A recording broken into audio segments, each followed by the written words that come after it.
ইতিমধ্যে গত 2রা জুন দুপুর 3টা থেকে আমাদের কিন্তু এই টাঙ্গাইল জেলা পুলিশের 6 শতাধিক সদস্য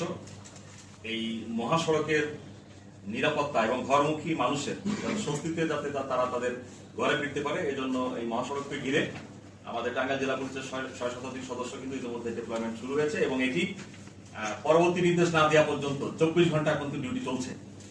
এবং এর মাধ্যমে আমরা ঘরমুখী মানুষের নিরাপত্তা এবং ট্রাফিক ব্যবস্থাপনা যানবাহন যে ট্রাফিক ব্যবস্থাপনা আছে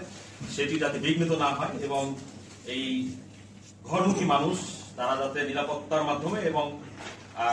কোনো ধরনের কোনো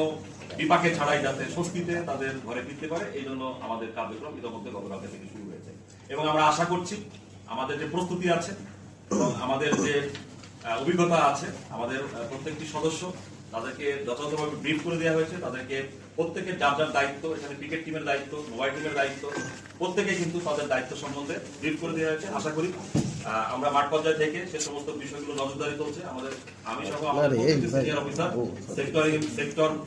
ওয়াইজ এরিয়া ওয়াইজ কিন্তু ভাগ করে দেওয়া হয়েছে সে সেভাবে কার্যক্রমগুলো পরিচালিত করছে তো আমরা আশাবাদী ঈদুল ফিতরের নাই ঈদুল আজহাতেও আমরা ঘরমুখী মানুষের যে